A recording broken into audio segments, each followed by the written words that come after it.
And we are live. Welcome back, ladies and gentlemen. I am one of your co-hosts, Blake Ruffino. Alongside me is Joe DeLeone. Good afternoon, sir. How are we doing?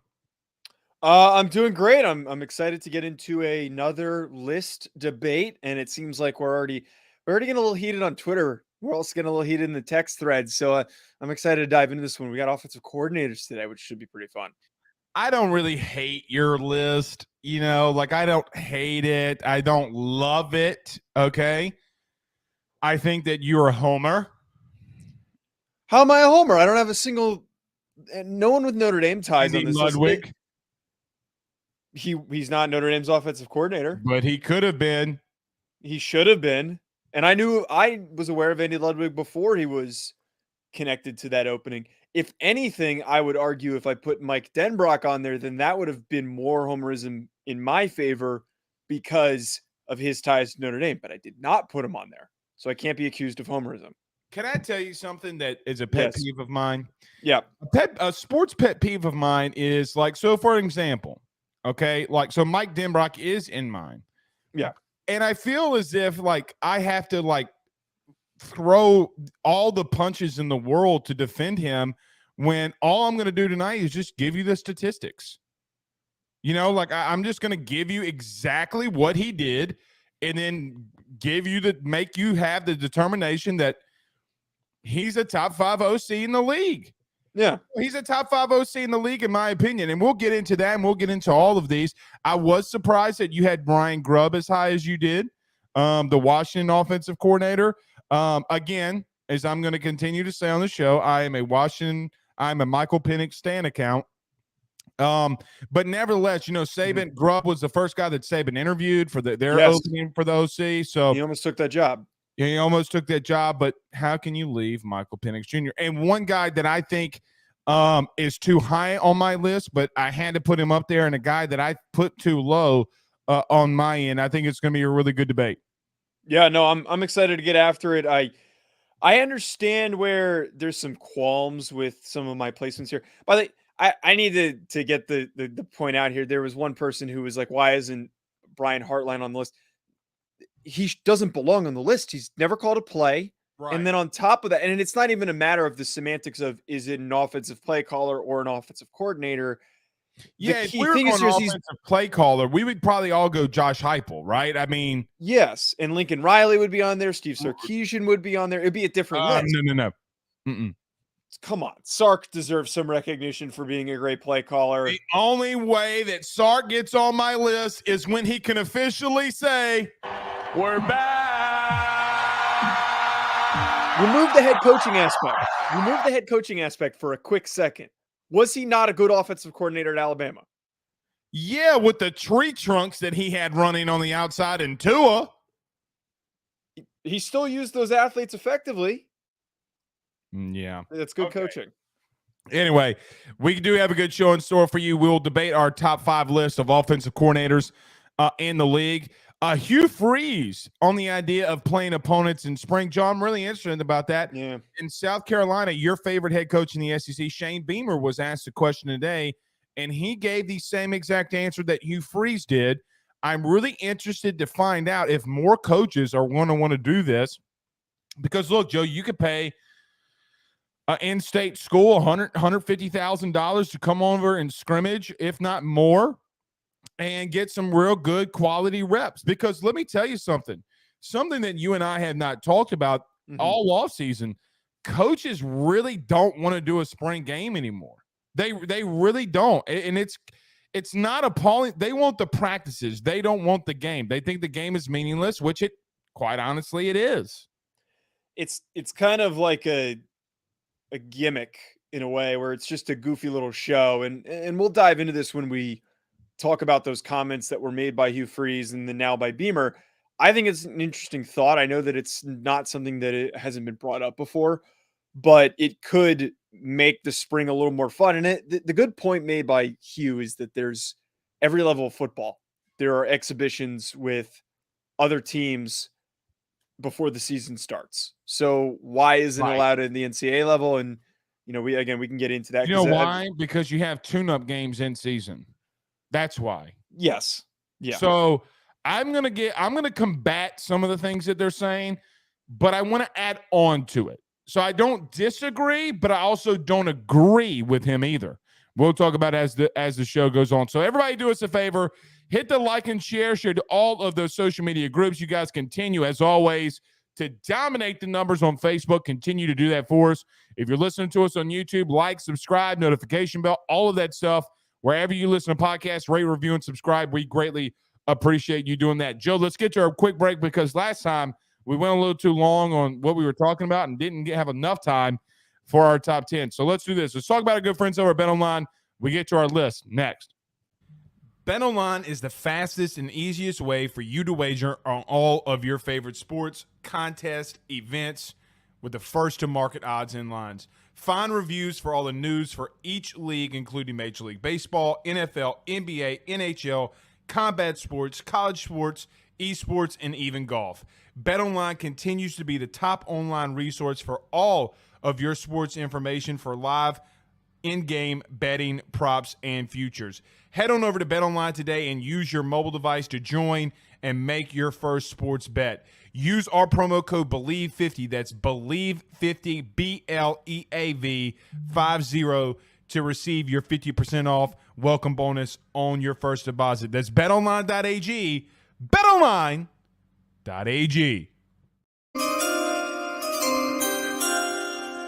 I did have a lot of people today, Joe, ask me, of all things, what we were doing for the draft. Is there any news on this? Because I didn't know what to tell them. We're finalizing that. We're in the process. I believe how long does it take? When there's a lot more other things that have to get done, and we don't just have a production department that isn't doing a million things. We'd move quicker on some things, but okay. The idea is it's gonna be a lot of the same coverage that we did last year. Is the current intention? Well, if it is, let me just tell you this: my fat ass is not sitting in a chair for 3.5 hours, not being able to get up to go take a pee. So okay. we're gonna coordinate that. We'll okay, yeah, I'll just hop out. Like we'll just do like this, hello, goodbye. Like we'll just do something like that. Like let me get out of here. But when Eric's back from Hawaii, we're gonna finalize it. Okay. All right, so let's get to our list. So, Joe, I think this is interesting, okay? When you do stuff like this, so our job is to break down college football in its entirety, SEC mainly, but in its entirety. And so today, we're going to talk about our top 5 offensive coordinators. You know what I realized today? What? Outside of just a couple of dudes, there's only maybe 1 or 2 big names that are OCs now. I think that's interesting because a lot of the great OCs that we've seen the last couple of years, what has happened to them? Lane Kiffin went to Ole Miss. Steve Sarkisian went to Texas. So Lincoln Riley, so on and so forth. Josh Heupel. All of the really good play callers offensively have become head coaches. Yes. What's interesting about this to me is this year you could have some names really pop up that could be some head coaches, like Dillingham going to Arizona State. Like there's not big names anymore. So when we were making this list, let me show you my top 5. This was my list. So Ryan Grubb at Washington, Garrett Riley, who was at TCU, now is at Clemson, Jeff Lebby, Mike Denbrock, and Alex Atkins. Joe, round out my top 5. Look, I'm just going to defend a couple of these. We were talking about this just a minute ago. Number 1, and the one that I think people will get on to me about more is, and being a homer, is Mike Denbrock over Kendall Briles. Well, I am going to sit here and say that Mike Denbrock has had better offenses, not just at LSU, but at Cincinnati, better than what we've seen Kendall have at times. Look, last year was not a good year. There's a reason he left the SEC to go to the Big 12. I will be honest. I think it's because he couldn't cut it, not just in play calling, but in recruiting. Joe, he was so predictable. They were running the ball on 3rd and 7. They're running the ball on 3rd and 8 because they can't throw the ball. And quite honestly, KJ Jefferson has not, in my opinion, progressed as much as he needs to. I put Mike Denbrock at 4. Here's why. 34 passing attempts per game and 37 rushes per game. They were damn near down the middle 50-50 more than people give them credit for. They averaged 42 dropbacks a game. The reason they had 37 rushes is because obviously Jane Daniels would take off with the ball and run. Joe, here's the interesting thing for me from the LSU perspective. 270 yards through the air on average per game, 184 rushing yards per game. I think that Mike Denbrock, for what it's worth, is one of the better offensive coordinators. Now, because we'll talk about the top three, and I'll give you Garrett Riley, Ryan Grubb, and others. The guy that I think that's going to shoot up this list the most is Alex Atkins from Florida State. Dude, Mike Norvell gave over play calling duties, their offense, and Jordan Travis really did good. Everybody progressed in that offense. They got some offensive weapons now. He's a really good recruiter. The guy that I have a star by in my top 5 that I think could be number 1 by the end of the year, Alex Atkins from Florida State. So there's a lot to unpack there. I agree with the Alex Atkins notes that you have there. I want to quickly throw up mine, and then I want to go a little bit back and forth. The one thing I do want to definitely get to is the Kendall Briles note that you brought up. My ordering here, I went with Garrett Riley at number 1, Ryan Grubb at number 2. We're both big fans of him. I'm sure we're going to do a bit of a deep dive on him. Andy Ludwig from Utah at number 3, which you omitted from your list. Alex Atkins at number 4 in Florida, from Florida State, who apparently I'm slightly higher on him than you are. And then Will Stein from Oregon, who came over from UTSA to replace Kenny Dillingham. I want to get to Kendall Briles first, though. Ask you a question? Yes. Go ahead. I know that last show that we talked about Oregon. Yeah. Will Stein has no business being top 5 on this list. No, come on, man. He deserves recognition for Joe. He's your age. He's not 24. He's not that young. I mean, he's not that young, but he's Kenny like Dillingham was 29 and he was hired as a head coach. I don't think age has anything to do with coaching acumen. I think that Will Stein, as we've recognized, there are a lot of up and coming bright coaches. And I felt if I was going to put together one of these top 5s, and if this is projecting forward and also based on results that we know that we have, this is 2023 for me. This is who are the best offensive coordinators heading into the season for 2023. This is a different structured list than the one we did with the top 10 programs. I'm not sitting here and compiling data from the last few years. I'm looking at who's turning the page to be a top offense of college football next season. And I think that Will Stein at UTSA of all places, was able to produce one of the top offensive programs in the country with a bunch of nobodies. There are not very highly draftable but kids he's also playing a bunch of nobodies too. I understand that, but good scheme translates. Those athletes don't. Those athletes can't go to Oregon and start and be dominant, but the good scheme is going to translate. You don't want to know what he did statistically this past year at UTSA. He was 14th in the country in total offense, averaged 476 total yards of offense per game, 175 rushing, 300 yards passing with Frank Harris as his starting quarterback. I believe that is very impressive to do at a program that typically is. No, UTSA's had some good seasons. Not until their current coaching regime. And I think that's not true. That's not true. They had an undefeated season like 4 years ago before this new staff got in. Their offense that was under the current staff. That was a different coaching staff. Yeah, it was a different coaching staff. Okay. Yeah. But so, I believe that Dan Lanning is a smart enough of a coach that he went and hired Kenny Dillingham, who is now the head coach at Arizona State. He recognized the next young up-and-comer, and I think Oregon is not even going to miss a step with their offensive production. This was one of the most underrated coaching hires of the cycle. I vehemently disagree with you for this reason. Okay. I don't give it to Rudy Poos what he's done at UTSA. Okay. I've told you this once. I've told you this 1,000 times. I got to see him do it. Now, I got to see him do it in the P5. Now, will it be easier for him going to the Pac-12 where this is what defense looks like? Yay! Yes.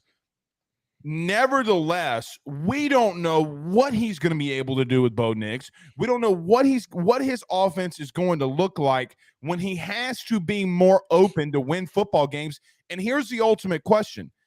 Does he have enough experience when you have to play USC and you got to score 40 plus points to beat them? does he have enough experience to know what he's supposed to do on third down? The one stat that I will give you, what do you think I'm about to say? What do you think I'm about to say? Third down conversion. He's not, statistically, if you want to bring up stats, statistically, they weren't great on third down. You know where offensive coordinators make their money? Third down in red zone. That's where they make their money.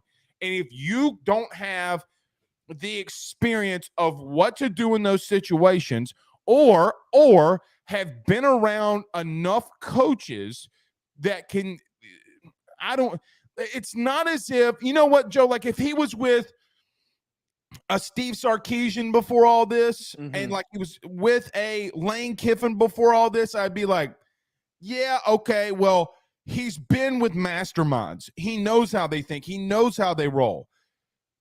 The only reason I say that is because the coaches like him that come up, it's the Joe Brady effect, right?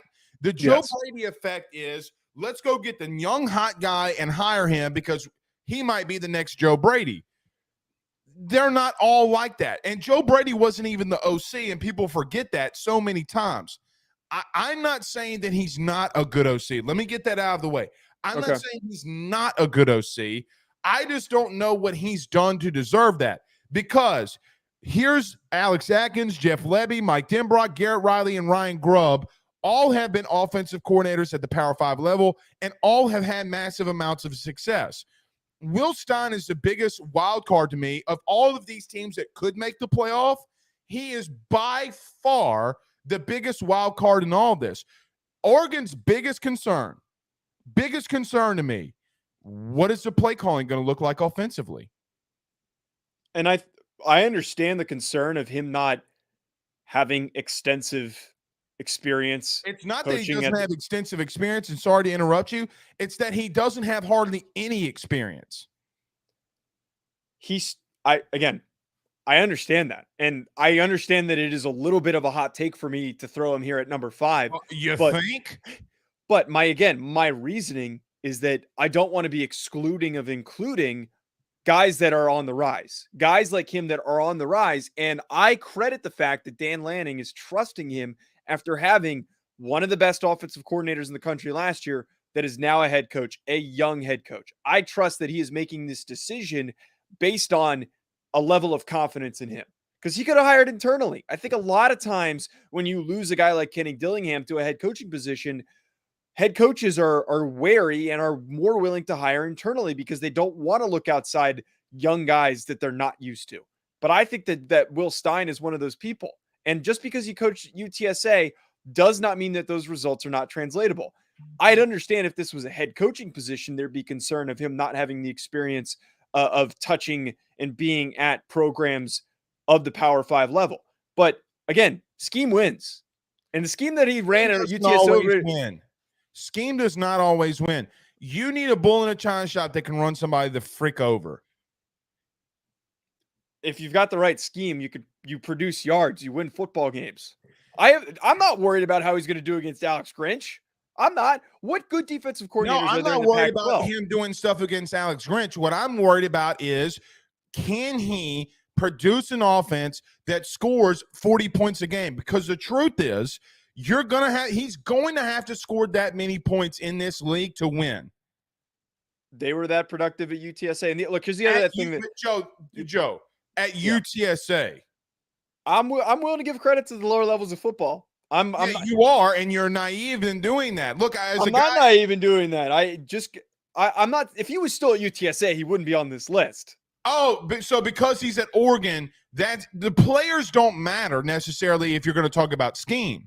If it's about the scheme, then he's a witch and wizard. It doesn't matter. You don't know enough about him. The sample size isn't big enough. And quite honestly, I agree with Chris H here. No love for Bobby Petrino.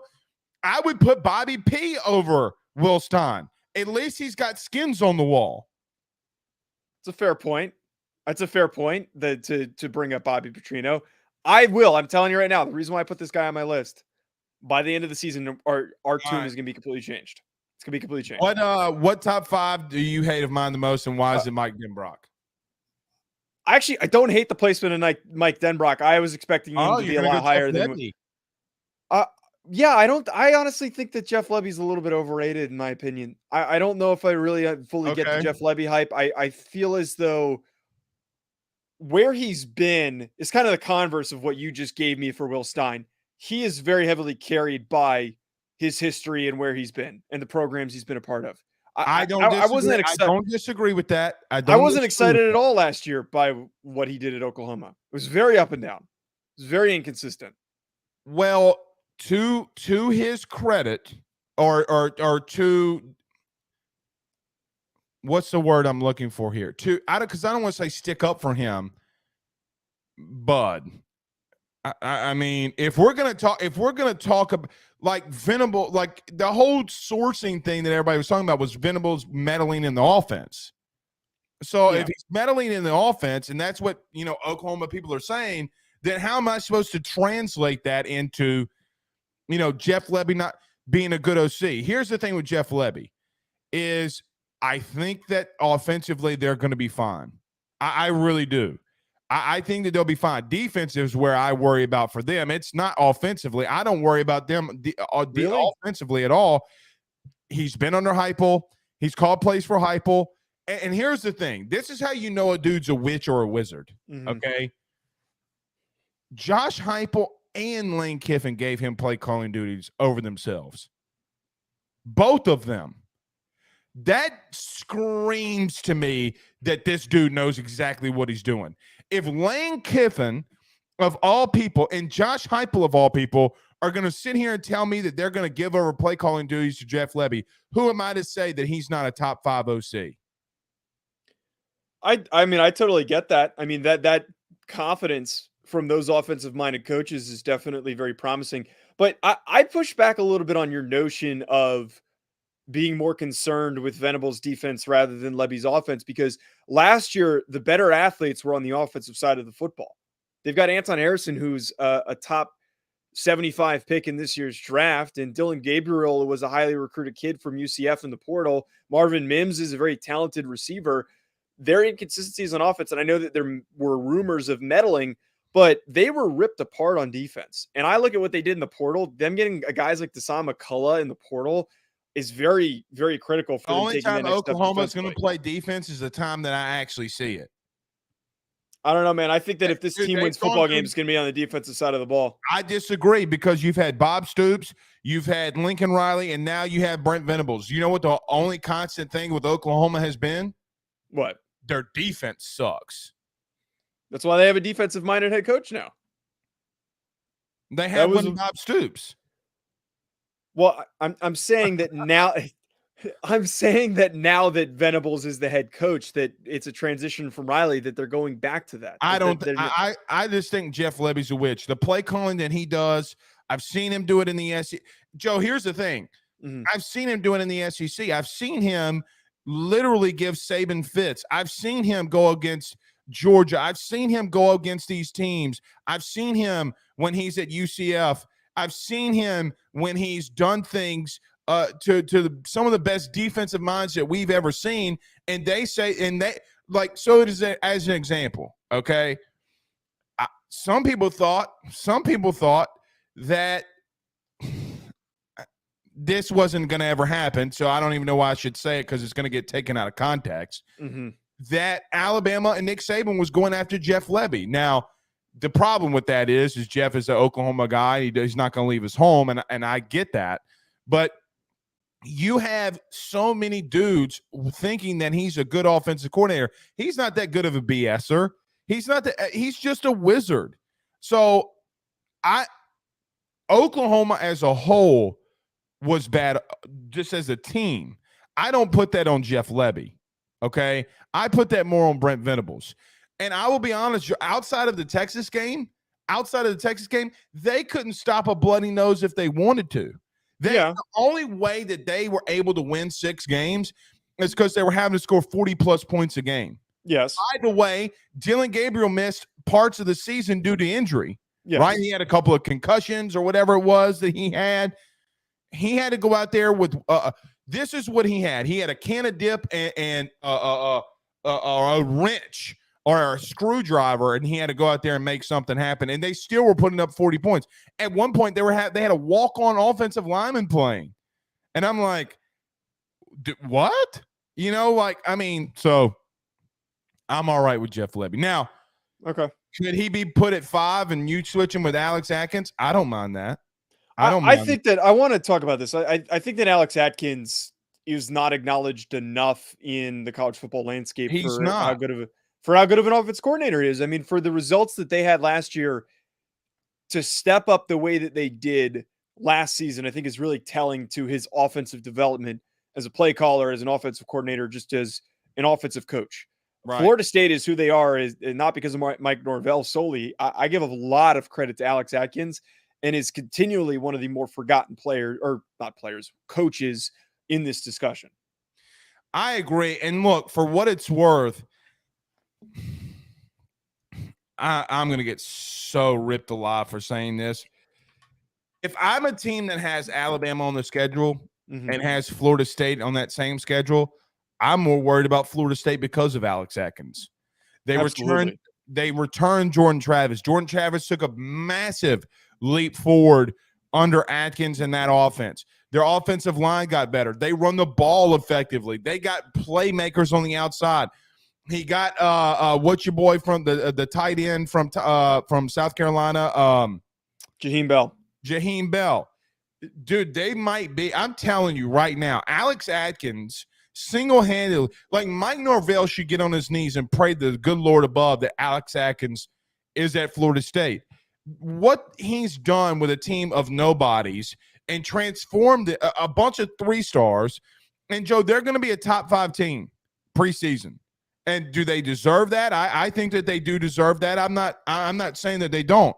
But like I said in the beginning of the show, and I'll say it again here, at the end of all of it, so if Florida State wins the ACC and somehow beats LSU, they beat Clemson, they beat all these teams, he's going to be the hottest guy on the market.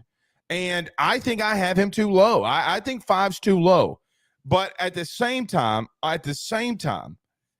there were times last season, a.k.a. Florida, where he couldn't put them away, right? Like, they could not put an SEC team away. Same thing happened with LSU. So the 2 toughest games, arguably, they played outside of Clemson. Joe, he was below subpar. So the only thing that I would say about Alex Atkins is if you're only able to score 24 points against, let's call it what it is, 2 new head coaches who are working through things defensively, if that's what I kind of sit back a little bit like, bro, did Alex Atkins really do that great of a job, or is the ACC that bad? So that's why I place him at 5, because I'm like, man, the 2 toughest teams you played defensively were from the SEC, and they kind of wiped the floor with you at times. That's actually a really good point. I'm going to be the first one to sit here and say this, that a lot of his success does come from the fact that the ACC stinks. There is not a lot of very competitive defenses that he is facing on a week-to-week basis.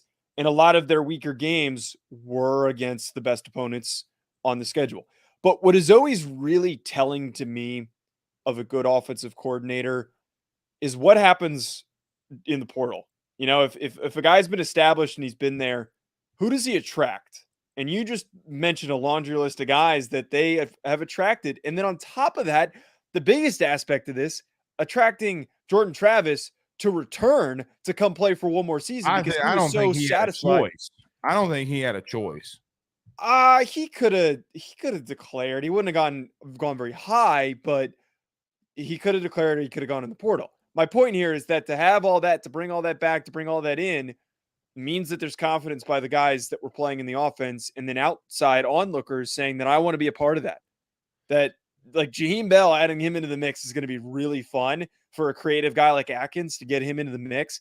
I think that this, there's a really even higher ceiling than what they finished last year, which was 16th in total offense. They're going to be better next year. I really do believe that offensively Florida State gets better. So look, I agree with you. I think that they'll be better as a whole. I just don't know if they'll be better as a team, right? So what do I mean by that?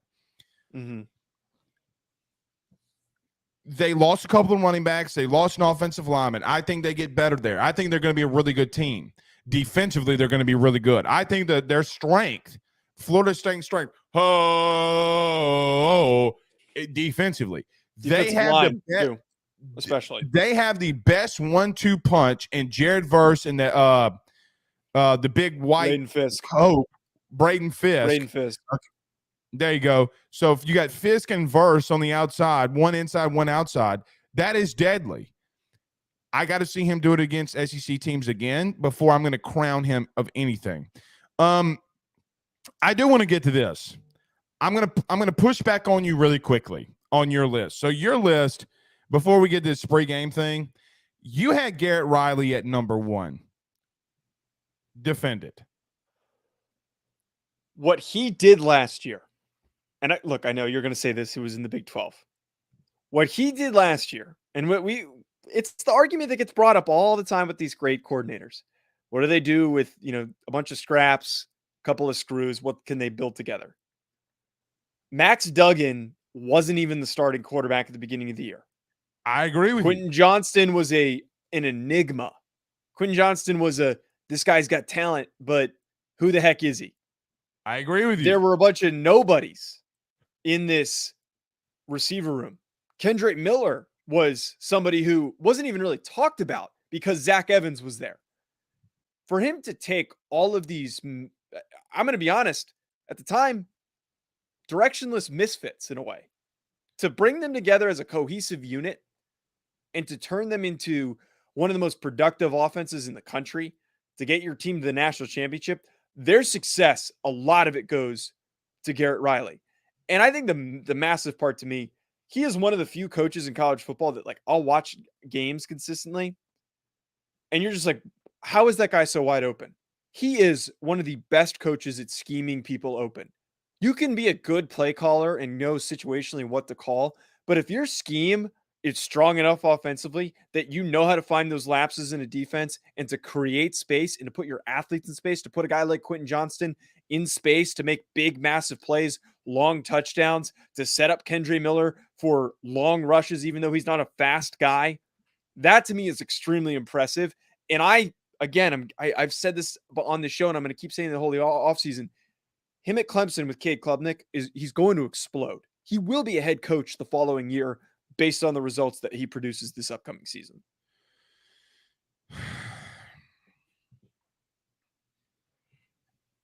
His brother's offense does look really good at Clemson, doesn't it? There's no nepotism here. Blake. Well, results are results. That's the wrong vocabulary word, because nepotism is when you hire, Sorry, but you know what I mean. This is not because of Lincoln, because I don't like Lincoln Riley.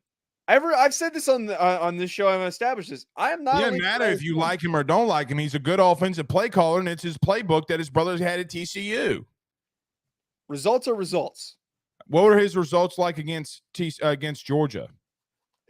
It was the one bad game that they had. Every other game. So the best team that he played, he couldn't scheme anybody open.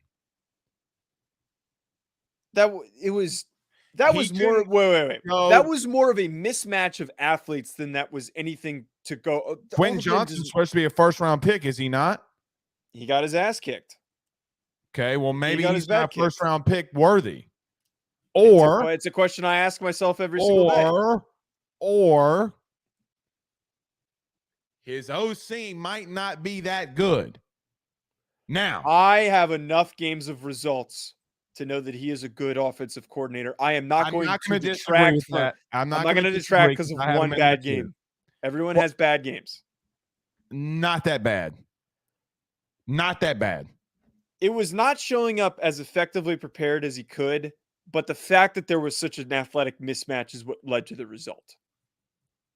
That's not all on him. Well, it was an athletic mismatch against Michigan too.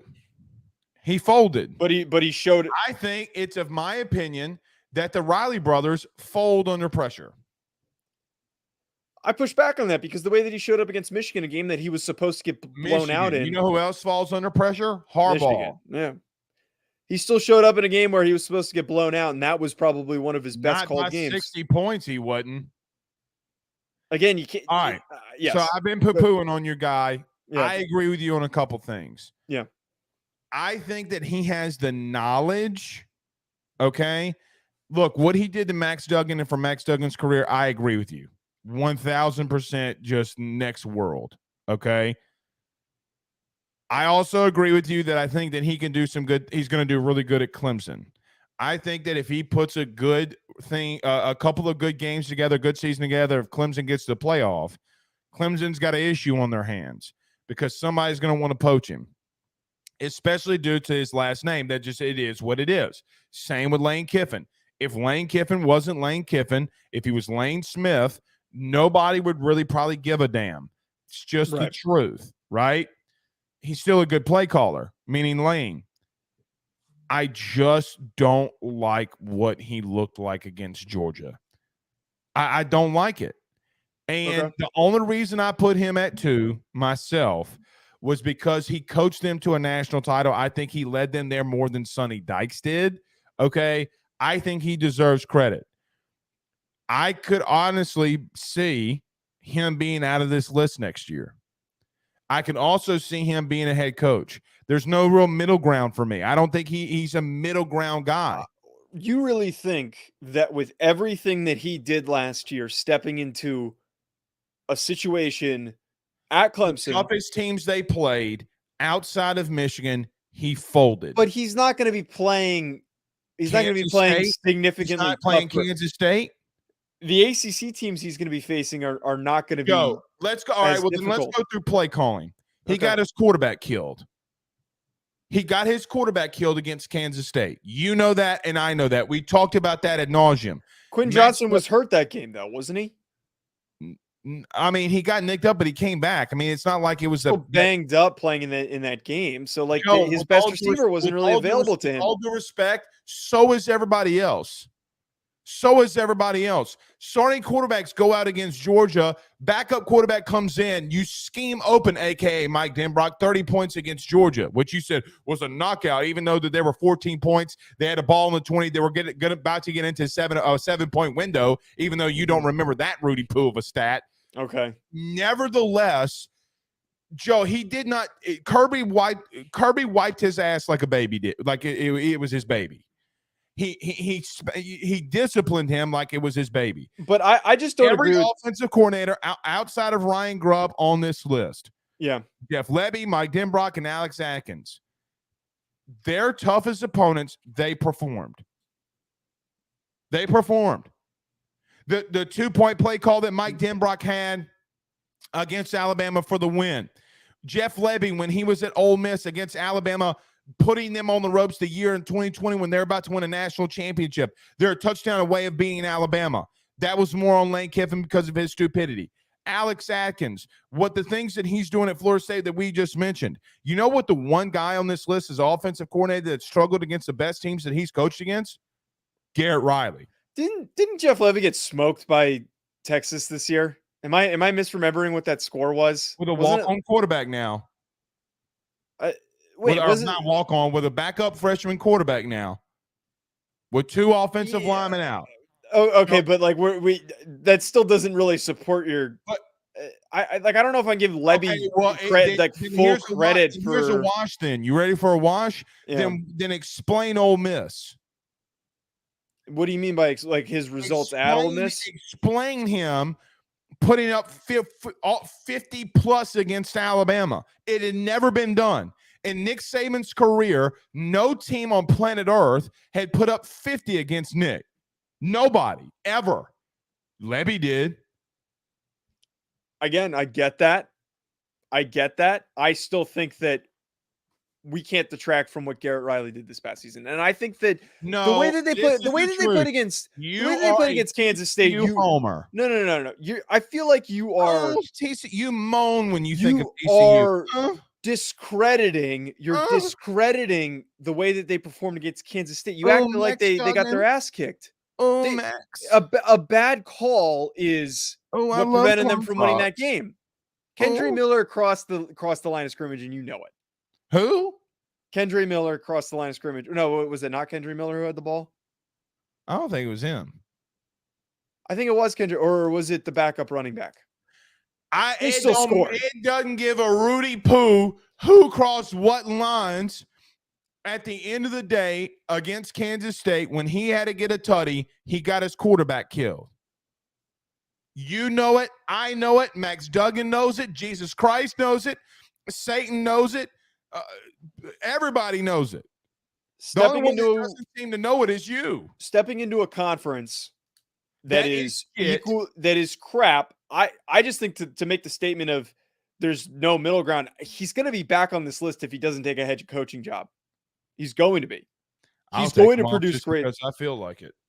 Yeah, because you like to anger me. I want to talk about Ryan Grubb before we get to the spring game stuff. I'll give you Ryan Grubb before we get to the spring game stuff. I think Ryan Grubb's another guy who doesn't get fully recognized for the results that were produced last season. 7th in total offense, 515 total yards. There were 2 in total offense. We might be going off of different lists.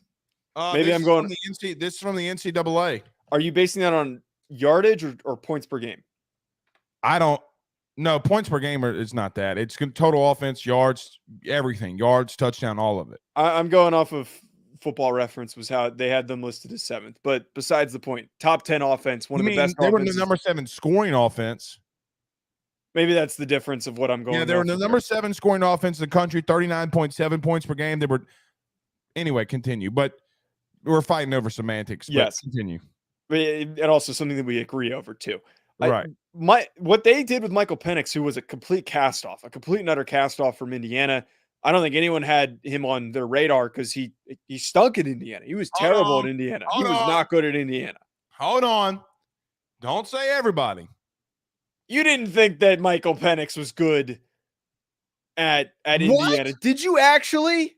I was out here begging for LSU to get Michael Penix Jr. You don't know good quarterback play then if you thought that he was good enough to come to he was bad, dude. You know what I saw? Not true. Not true. What happened was, if you remember in Indiana, okay, he had a personal foul roughing the passer against him where a dude launched at his knees 3 times in a row, okay? He should have never played that the rest of the season because he was compromised. Okay. He had no mobility because he couldn't run. That's why he was bad at Indiana, because he was toughing it out every day. Every day, Michael Penix Jr. ran out at Indiana. He was toughing it out and couldn't run. He was a sitting duck. Okay. Outside of Michael Penix, though, the rest of that offense is a bunch of nobodies. I can't sit here and tell you who their top receivers, their top running backs were. They're not even in the discussion on the national landscape of being the top players. They've got some good offensive linemen that are going to get recognized, but to produce those results at Washington after a horrible year, they couldn't move the ball. They were so bad offensively. They lost to Montana the year before. Those are pretty significant. They were really bad offensively. They were dead last. So that was the thing that I was going to talk about. So they go from dead last offensively in the Power 5 to number 2. Okay. Ryan Grubb was asked by Nick Saban to come to Alabama before Tommy Rees was. He declined because he told Michael Penix Jr. he wouldn't leave. Biggest thing for me, he was number 1 on third down in offense. He was in the top 10 in red zone offense 87% of the time, 59 scores. The only teams that they were behind were Georgia, Ohio State, and Tennessee. Still some pretty good class, but here's the problem with that. They scored more times than they did. So I'm a Ryan Grubb fan. I know that they don't play a bunch of nobodies, but you can't fake third downs and you can't fake the red zone. That's what I know. And when he went up against Texas, he made Sarkisian's team look really bad. All right, Joe, let's do this. I want to get over to the spring game.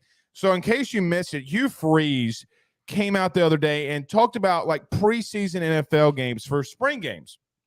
He talked about everybody gets a tune-up game but us, meaning college football. What he said, and I'm paraphrasing, I don't remember the exact quote, what if we played UAB or Troy and Alabama played UAB? You get what he was trying to say. In the spring game, he said a couple of things, though, about, teams scrimmaging each other in the spring that I just think is kind of ludicrous. Here's number 1. He said it would reduce more injuries. How? Number one, if you're playing an opponent in a scrimmage, how does it reduce more injuries? Now, Well, wait, because you're not going full rep on rep of your team versus your team, so you have less of your team on the field. That is, I think, the approach that his math is obviously arbitrary, where he said 50% of injuries would go down, but the reasoning for that math is that you have I get half what as many he's guys on saying. the field. Right. I get what he's saying. That ain't true, because you know what's going to happen? What's going to happen is if they do something like that and UAB upsets Auburn, the head coach is going to hear about it all, right? Like, he's going to hear about all of it. They're going to go out there and play a little bit. I don't hate his idea, though, of teams playing spring games. However, be careful what you wish for, because you get tune-in games all season long. You get in the SEC, normally you get two of them. You get an FCS opponent and then a group of five opponent. That's how most SEC teams do it. Be careful what you wish for, because if you do that, the SEC could push back on you playing another Power 5 opponent, maybe a lesser one, but another Power 5 opponent or a really good group of five. I don't mind it. I know that Shane Beamer said that he's on board with it. I will just tell you, I think a lot of these coaches that have somewhat talked about it a little bit, Nick not so much, but Kelly, Harbaugh, et cetera, name them.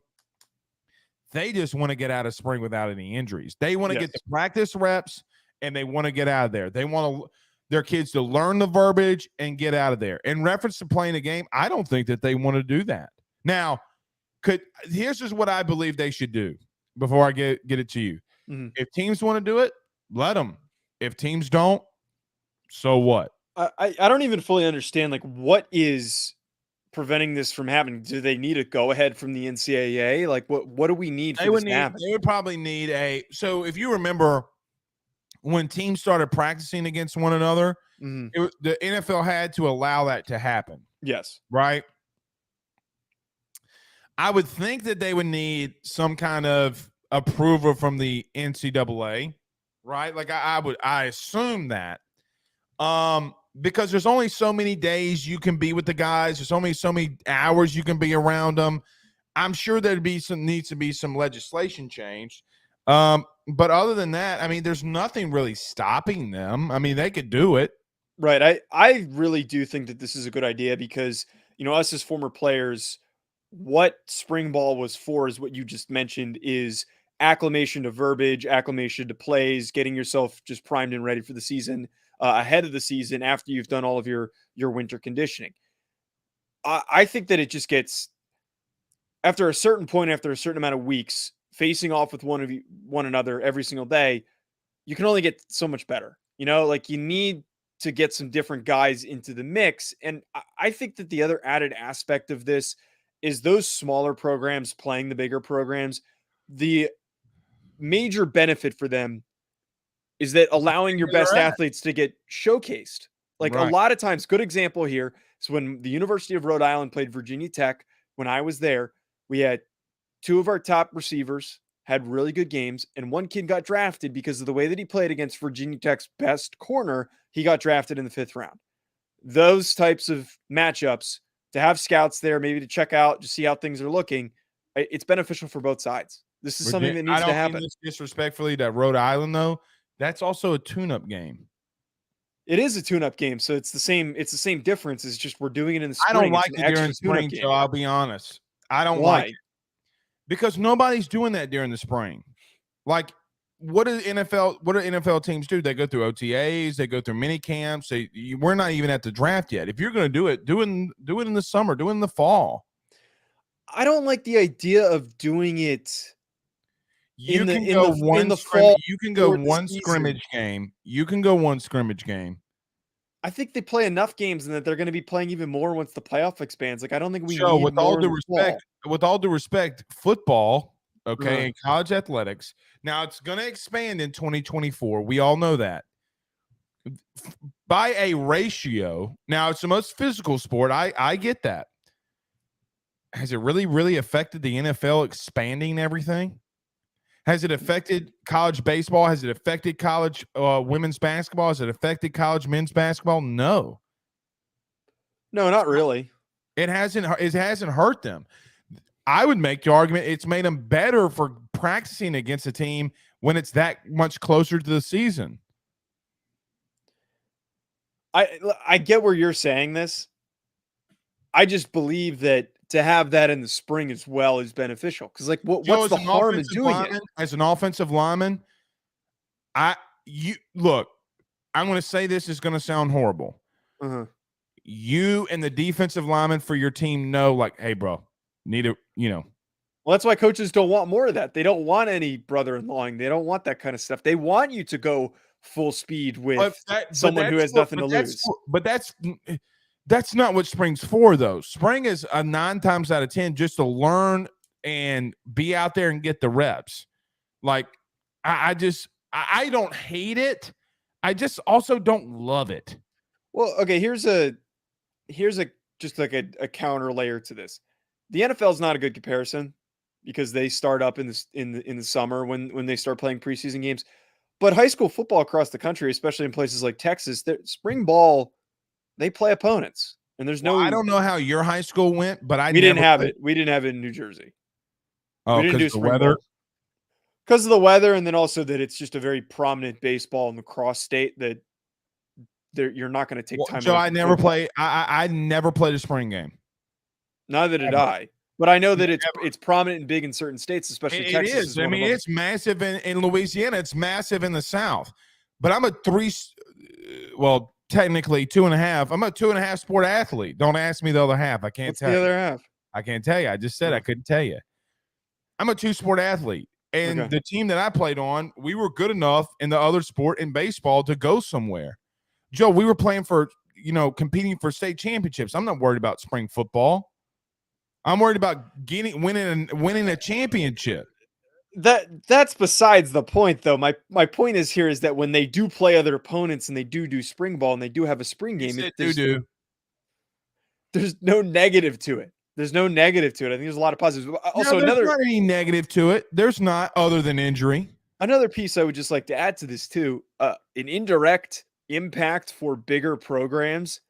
You go and play Troy. Say Troy's got a couple really good players. You can steal 1 or 2 of them after getting to see them up close, leading into the season. From the spring into the season. It just doesn't tickle my fancy. Hey, there's a reason I don't watch XFL during the spring. Joe, I have not watched that's one. Just bad, but that's just bad football. That's just horrible, horrible bad. Do you really think that spring football against opponents is going to be any better when they're throwing third string and walk-ons out there? I don't need to watch. I don't need to watch this. I'm saying for the quality of. Well, I'll give you an example. Alabama ain't running any of their stars out there, not one. They don't do it during spring. They don't do it when they do it against themselves.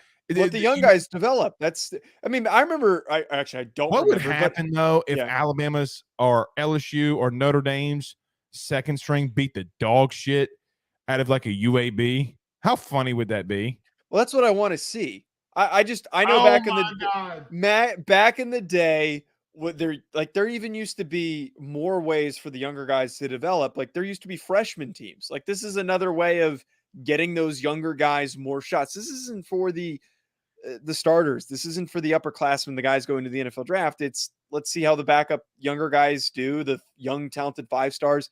Let them get out there in a full game, and let's get those guys those reps. We'll see. We'll see what happens. I don't know if I probably won't come to anything. It's just a pipe dream. If enough people chirp about it, it's possible. We've only got 2 so far in a 2-day span. Maybe there's a few more that come in. If Saban comes out and says it and it really pushes it, they'll get it done. Journalists are extremely uncreative, so they're going to keep asking this question during. I got to be honest. I don't know when we get Brian Kelly again. You should ask it. I am. Like I really have thought about. I've literally thought about going in there now. Listen, when I go, I don't ask questions. You just listen. Ben's asking questions. You finished the time machine. First off, how did you get in there through a locked door? Because it's not locked? Yeah, it's open. Okay. Well, we got to get out of here. Okay? Okay. Daddy's got to go to his other show. I just made my timer so like this one. He made a time machine, Mr. Joe. I see that. Tell Mr. Joe bye. Bye, Ben. Thanks, Ben. All right. It's the best reminder that the show's wrapping up is that Ben's good at timing it up. Ben's good at timing up in the last 5 minutes to roll in right when dude, every night at 7 o'clock, every night. He wants his airtime. He wants his airtime. He wants it. Does he know that people are how many people are paying attention to him when he comes on? Does he have any idea? Not a clue. He thinks that you're just talking to nobody. No. I kind of hope he does. Know that'd what be, he that'd be thinks. hilarious. I got to be honest. That's a great question. I had no idea. I have no idea. I don't know what he thinks. He thinks it's like he thinks that like Daddy's on YouTube. Like it's a big deal to him. He thinks I'm a superstar, which makes me feel that's awesome. Kind of crazy, but because I'm not. I think next time he comes on, ask him how many. Just tell him like how many people you think are watching. Just see what number he comes up with. I think that'd be. If he goes higher than 20, I'd be surprised. And then we'd have to sit here and let him count it because then if we don't let him count it, then he's going to cry. Oh. Well, he can read the number in the corner. It tells us how many. He's 3. Oh. I mean, I know he looks 27. But he looks like he's 6. He's that big of a kid that he could be. First off, before we get out of here, he plays soccer. Okay. He's probably knocking the hell out of those kids. Everybody. That's awesome. He drop kicked a kid. That makes me so happy. He drop kicked a kid. He's 3. The other day we were playing. We wanted to play football because football was. I was breaking down the Alabama. I was watching an all 22 copy of Alabama and LSU, and he goes, "Say it, hot 1, hot 2," and I'm like, "What just happened?" So it was a pretty proud Papa moment. I got to tell you, quick learner. Yeah, but he keeps saying, "Daddy, I want to play football," and I'm thinking about, man, you're 3. Not yet. Yeah, not yet. All right, buddy. We'll see y'all Saturday, I believe. Yes. Saturday we'll be back. So a lot of good things we'll discuss then. Till then, peace.